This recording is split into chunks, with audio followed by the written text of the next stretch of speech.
We've all heard of the elephant in the room, but have you ever heard of the white nationalists in the closet? Hi, my name is Nick, and I'm an actor in Los Angeles. And for the past 3 months, I have been rehearsing and performing a new conservative musical called Elephant in the Room, written by Scarlett Evans and produced by Bill Johnson. My entire cast and crew worked tirelessly to get this full 2 act musical up and on its feet in about a month. And though we experienced many hurdles, we all felt that we had had a hand in creating a conservative piece of art that was actually fairly bipartisan.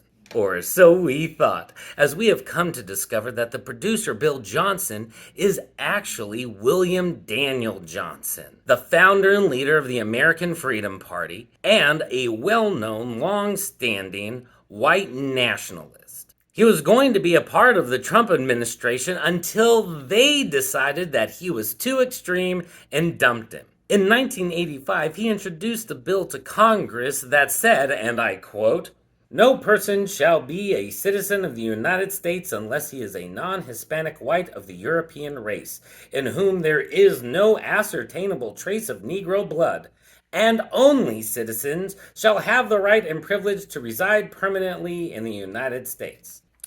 He now says that this idea is wrong simply because it is impractical. 1985 was the year I was born, by the way, so this man has been trying to deport me from the country since, well, my entire life. No wonder he never called me by my real name. But wait, there's more, because Scarlett Evans isn't Scarlett. She's Clara Johnson, Bill Johnson's daughter. Not entirely sure she's his daughter. Johnson's a really common name, but she does work at his law firm, Johnson and Associates. She grew up at around the same area that Bill Johnson has a chicken and persimmons farm. They went to the same college, Brigham Young University. OMG! And they both sure told some bold-faced lies to more than 30 people about who they are and what they're about and their relationship with each other. By the way, here's Clara as Clara Johnson playing the viola. Now, just because William Daniel Johnson is a white nationalist doesn't mean that Clara is one. But in one interview he gave, he said, quote, "My children aren't white nationalists, but none of them will be marrying anyone outside of their race." Incidentally, here's footage of Clara singing with a multicultural choir. So just remember, while she'll sing with these people, she'll never marry them.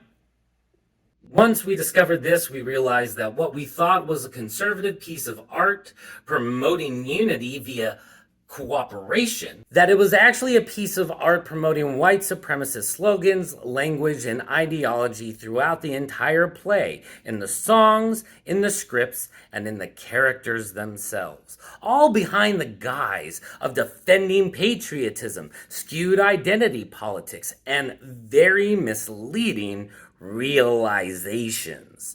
Worst thing yet, they specifically sought out a diverse cast representing many marginalized groups to cover and hide the evil seed that they planted at the heart of the show. It's like the producers, except instead of being about Nazis, it's by Nazis. Now that we have uncovered this information, my director, Trace Oakley, my cast, and myself condemn and disavow this entire piece of work in any way, shape, or form for the rest of time. I wish to get the word out about the insidious subterfuge that these two people have used to achieve their dastardly means. Listen, I barely believe the story that's coming out of my mouth right now. Wouldn't if it didn't just happen to me and my friends less than 7 days ago. But white supremacy and racial hatred are everywhere in this country, at the very bones of this country. Whether we want to look at it or not, whether it is uncomfortable to recognize it or not. And while this may just be an unfortunately well-written musical by Daddy's little girl to some, To others, it would act as an anthem and a credo to everyone who hates us. And fuck that. You know? And this is just the tip of the iceberg.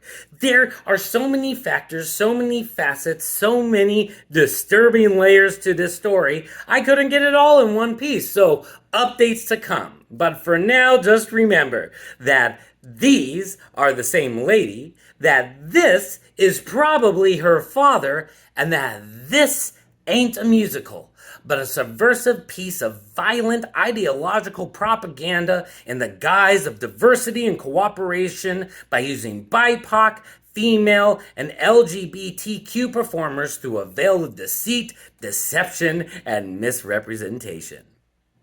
Doodles!